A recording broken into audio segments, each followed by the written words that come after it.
Nigeria's Health Ministry and the Center for Disease Control had ensured the entire nation of their preparedness to tackle head-on the challenges likely to be posed by the coronavirus outbreak. And that was before the first case was recorded in Nigeria. While the spread of coronavirus continues unabated elsewhere, Nigeria has recorded 2 officially confirmed cases, while some other countries like South Africa and others have seen a sharp spike in the incidence of COVID-19 cases. To help us get a grip on what the situation is at the moment and whether or not that time will come when the Nigerian government will declare a travel or flight ban to safeguard Nigerians, we're now being joined by Dr. Wilfred Haggai, General Manager, Aeromedical Standards, Nigeria Civil Aviation Authority. Haggai, you're welcome. Thank you for having me on the program. Morning. Thank you for joining us. How are you? Thank you very much. Well, we've been hearing stories about, aviation authorities all over the world taking specific measures backed by government. Only in Ghana, Ghana has said, look, you don't have to come to Ghana during this period.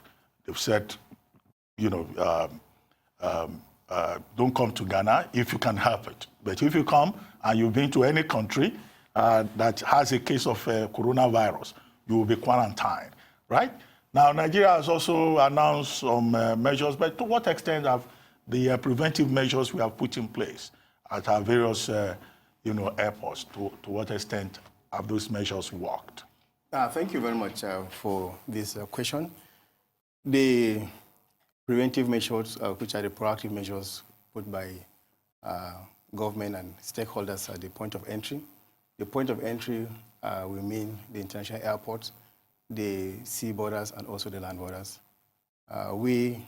Rising from the Ebola outbreak of 2014, there was a lot of structures in place. We learned a lot of lessons.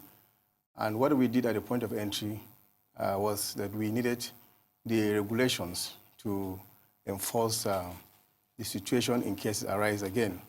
So arising from the Ebola outbreak, we went on to a great work. Stakeholders at the point of entry, the Port Health Services being the competent health authority was the lead agency. We had the Federal Airports Authority of Nigeria. The Nigerian Civil Aviation Authority is collaborating with other aviation stakeholders, the airlines, customs, immigration, ground handlers, and so forth. So we sat down and we had Pro Health International, an agency that was being supported by the US CDC, come and work with us. Over 6-7 months, we prepared what we call the Public Health Emergency Contingency Plan for Lagos Airport. That same plan was also developed for Abuja, Kano, and then subsequently Port Harcourt. The plan is to enable different stakeholders to know their functions and responsibilities in case there's a public health emergency arising from the point of entry. So we're not working at cross purposes. We had structures, we had communication lines. We also had flow charts for different agencies. In case there's a public health emergency notice at the airport, this is what to do. So we are having that going on. The plans were tested over time, validated by the different stakeholders through tabletop exercises and full-scale exercises to ensure that they could work if there is an emergency. So rising from the Ebola outbreak of 2014, we have put a lot of structures in place, and also the Lassa fever that came later, we also had the plans tested. The plans have been reviewed over time. We have 2 versions now. The first version is 2016. Second version is 2018. So these plans are what is guiding us in the proactive step. So at the point of entry, we had a meeting right in January to ensure that all stakeholders were on deck in terms of how to handle in case the COVID-19 arrived show in our country. So we had been ready, prepared. I can tell you that we are much more ready to handle the COVID-19 than we were to handle Ebola outbreak in 2014. Well, that's reassuring. I want to talk to you about screening at points of entry. I have 2 questions. Firstly, on Saturday evening, thermal scanners at the airport were not working. Why was that? And has that situation been rectified? I'll let you answer that one first. Yeah, thermal scanners, I'm just hearing that from you, but we have 2-3 levels of screening. The first screening is the passenger self-reporting form, which is of most importance because the passenger reporting form gives us the travel history of the passenger, gives us also the name, the biodata, and other details. And especially we want the phone number in Nigeria and the residential address of that person in case we need to do contact tracing. So that is the first line of defense. The second line is to do the temperature scanning. And the temperature scanning has the walkthrough and also the thermal screening, which is we use the temperature scanner, which is either walkthrough or we use the gun. So if one doesn't work, the other one is used to substitute. So we can't say it wasn't working because the thermal scanners, if the walkthrough has some issues, maybe due to heat or other things, we can use the secondary one. So scanning was done properly for all incoming flights. So what do you say to WHO's quote, I'm going to actually read the direct quote, about entry screening, that it offers little benefit while requiring considerable resources? There is that school of thought that what is really important is to be able to trace passengers, because with entry screening, what you're looking at is temperature, and it can be misleading, because now we have a new suspected case of COVID-19 in Nigeria, in Enugu State. That person just came in from the United Kingdom and went through airport screening. So while it is important for public morale, the public need to see the authorities up and doing, screening people, the real crux of the matter is passenger information, is it not? Thank you very much. That is right. The temperature scanners may not pick a passenger who is not showing symptoms, and that's the case in the Italian, which we noticed. That is why we have placed a lot of emphasis on the passenger self-reporting form. The passenger reporting form will give us the wherewithal to be able to trace the close contacts of such an individual. So we've placed a lot of emphasis on that, and that is why if you come to the airport, there's a first point of screening, which is for us to identify and see that the forms were properly filled. In fact, the Nigerian Civil Aviation Authority issued a letter to the airlines operating international regional flights recently to ensure that passengers are given these forms on board, to ensure that they fill the form before the plane comes into our shores, to have time to give all the details and to also remind them to give as factual as possible their contact addresses, their phone numbers, and then at the point of entry, once they arrive, we look at the forms and ensure that there are addresses that are given, local addresses and phone numbers. And we also go further to sometimes test these numbers to see whether they actually exist or not. So to ensure that if there is need for contact tracing, we can go, because the thermal scanners may not pick an asymptomatic patient in this case. Thank you for that. It's good to note that the suspected case in Enugu turned out to be negative. That's what I heard this morning. And still speaking about things to look out for when we're talking about thermal scanners, etc., signs for physical examination, what other signs do we need to be looking out for, except for popping a thermometer at people's heads when it comes to the physical examination of suspected cases of COVID-19? Yeah, somebody looking unwell, it's a sign that something is wrong. Coughing. Just hold your thoughts for 1 second. So let's go on a very quick commercial break. Okay. And as soon as we're back, the conversation continues. Thank you very much.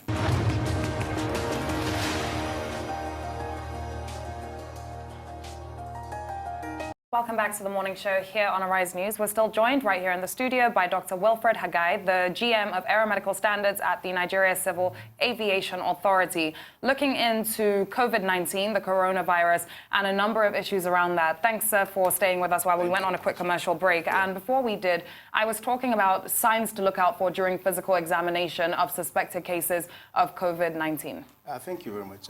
What we look at for in terms of profiling passengers that are passing through, and also on the passenger reporting form, there are questions on whether you've had cough, whether you've been ill, whether you've had difficulty in breathing, whether you have taken medication for fever. These are part of the things that we look at for. So if there's any answer that is positive, we do a secondary screening of such a person. So we look at for people that are coughing, look at people that have difficulty in breathing, people who have fever. These are the most important signs and symptoms. And then maybe sore throat, history of sore throat, and history of a flu-like illness of recent history. So these are part of the things we look at for people sneezing, having flu-like symptoms. So these are the things we're looking for. Well, are we likely to get to a point whereby the civil aviation authorities and the other health authorities at the airport will advise the Nigerian government to impose travel restrictions or to ban some flights from coming into Nigeria? We haven't seen that, and many countries of the world have done that. India, South Africa, Ghana most recently. Yeah, thank you very much. That discussion is ongoing. It was on telephone with the Director General Nigerian Civil Aviation Authority, Captain Nuhu Musa, just before I came here. And that discussion is ongoing at several levels. We have looked at the scenario, and the Nigerian Center for Disease Control, which has the National Emergency Operations Center, does a daily risk assessment of the situation as it affects the country, alongside with the Minister of Health, who is on top of the situation, the Port Health Services and other partners, WHO, African Union, UNICEF, and so many partners are talking about the issue. That decision will be at a very high level of government. We remember recently there is a task force set by the presidency, headed by the SGF, to look at the situation. There is also the interministerial, multi-sectoral committee that is looking at it also. And then there are the local emergency operation centers at the 4 areas where we have international airports. That is Lagos, Kano, Abuja, and Port Harcourt. So all this synergy is for us to now have one voice. Travel restriction has its pros and cons in all spheres, but every country is allowed to take its own decision, and it has come to that point that we as a country will have to look at it. Ghana took a proactive step to allow only their citizens to come into the country, and from those coming from countries of high burden allowed to come in. And when they come in, they self-quarantine or supervised quarantine for 14 days. And those foreigners who have permanent resident permits to come in also back to their place of assignments. So I think it will not be out of place for Nigeria to think in that direction. It might not be a total ban. Some countries also have allowed cargo to come in, because if you ban completely and cargo doesn't come in, then personal protective equipment, and as also we are talking about experts might be coming in from other countries to help. So you have to look at it and balance it. So I think at the highest level, discussion is ongoing. After this interview, I'm discussing with my Director General, Minister of Aviation is being discussed. This is being discussed with Minister of Aviation, and I think at the highest level. So no decision has been taken yet, but I believe that discussion is ongoing on that matter. But don't you think we need to act with a greater sense of urgency? Nigeria, what we hear is that we're discussing, we're consulting, but there are clear lessons that we can learn from other jurisdictions and act faster, because it's a public health and economic crisis. We definitely have a window of opportunity. We have only 2 confirmed cases in Nigeria, and it will be in our interest to take that decision as soon as possible. And I said at the highest level of government, this discussion is going on.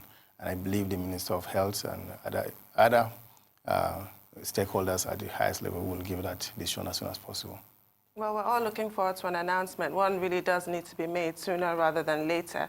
But I wanted to talk to you about protecting your officers at the front line. We had a medical screener in LAX, Los Angeles Airport, contracting COVID-19, and the tragic passing of 2 foreign-based Nigerian doctors is just a stark reminder how vulnerable the people who interface with the public are. What has been done to protect your officials? Yeah, this is of great concern, because initially I told you about the Public Health Emergency Contingency Plan, which stipulates the functionalities and the functions and the responsibilities of different agencies at the airport. The frontline personnel, the medical personnel, the Port Health Services, and other personnel, immigration, customs, are also very exposed to the possibility of contracting this disease.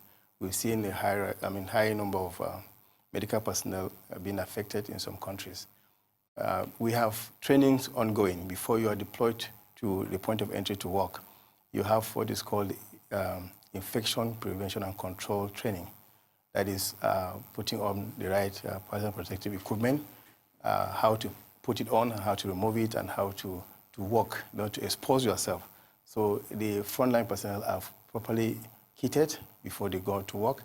They are also advised, they are also trained to take the required precaution not to be infected with the disease. So a lot of training has gone on. Before you are deployed, you are debriefed, you are trained before you are put on the front line. Thank you, sir. And let's also talk about the recent full implementation of the yellow fever card as a requirement to travel. In a recent statement that you also gave, you stated that this is based on actually trying to maximize or increase, or better rather, our operations at our different points of entry. And of course, it's also triggered by recent COVID-19 cases, etc. Can you give us a greater analysis on this? Yeah, this, the operationalization of the yellow fever policy by the federal government has been an ongoing issue. At the 58th regular session of the National Council of Health, it was discussed and agreed that Nigeria being a country where there's a concurrent and ongoing outbreak of yellow fever, there's a need for us to protect the integrity of our health structure in Nigeria. Also, the 6th and 7th annexes of the international regulations require that countries that have ongoing outbreaks put some measures in place to contain the disease within the borders of their countries. In that line, the World Health Organization has listed Nigeria as a country that has an ongoing outbreak of yellow fever. Based on all those, the Minister of Health issued a letter to the Nigerian Civil Aviation Authority to advise airlines to implement the policy requiring passengers coming in or going out to have valid yellow card, that is the certificate of vaccination. Now, that was done in January, and we discovered that that policy along line, some Nigerians who were out there couldn't have the cards to return home. So on the 11th of March, the same Minister of Health issued another circular to us reviewing the policy to allow Nigerians to board aircraft, coming to the shores of Nigeria, and arriving at points of entry, they will receive the vaccination if they are required to receive it, and then the process for the yellow card to be issued to them is commenced. So this is the policy as it is. The policy has no correlation whatsoever with COVID-19.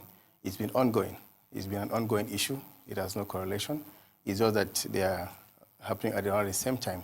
But the Minister of Health, during his recent press statement, informed the country that he is prioritizing the COVID-19 screening as the yellow card operation is ongoing. If I may interrupt you, yes. We have the governor of Lagos, Babajide Sanwo-Olu, in Abule Ado there, and is addressing the press. You were talking about the yellow card policy, yes, and you were just saying there's no connection between it and COVID. Yeah, two different 19. But if you go back to COVID-19, you will recall that the passengers that came on the Turkish airline, where on which the index case also traveled, there were about 158, 159 of them. Yeah. Now, the Lagos State government has had to declare more or less 2 of those persons wanted because they've not been able to trace them, and we were told that they gave false information. Now, how do you determine, do the airlines have any capacity to determine that the address that has been given or the phone number that has been supplied is correct or not? And then is there any penalty for anybody giving false information to the airlines when they fill that personal information form that you referred to earlier? Yeah, thank you very much.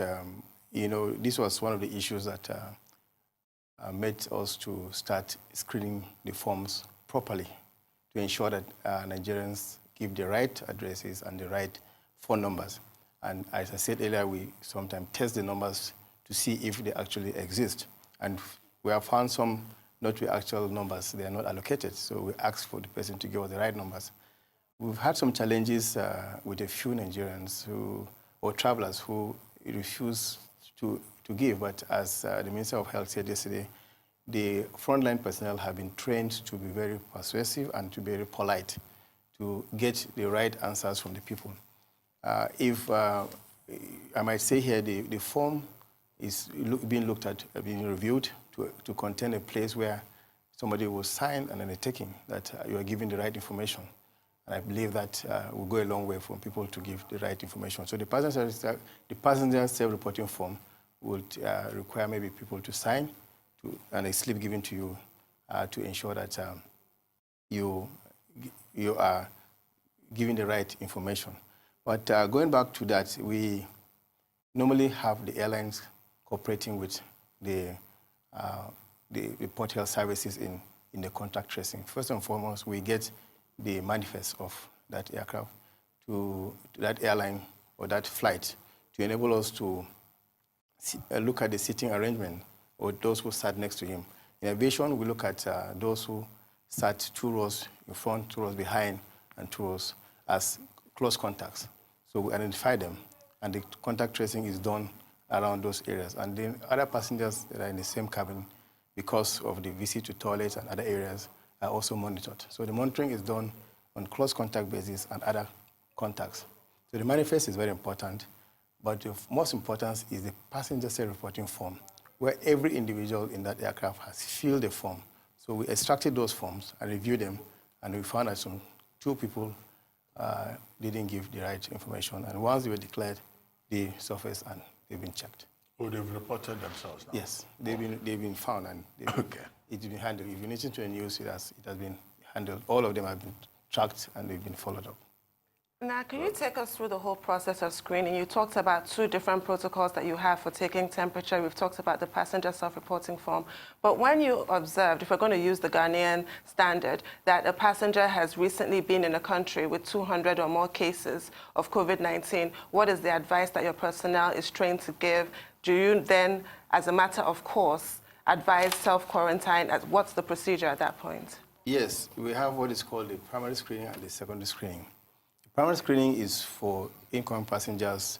We check your temperature, we look at the form, and look at the country you're coming from. If you're coming from a country of high burden, that is country of interest, as we call it, you are taken aside to another small area where you're further interviewed.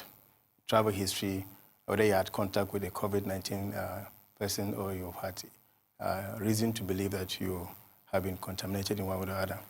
And we look at the transit airports you came through and all that. That will give us an understanding of whether you have symptoms. If you have no symptoms, then you are given an advice. Well, thank you very much, Dr. Haggai. Thank you very much, sir.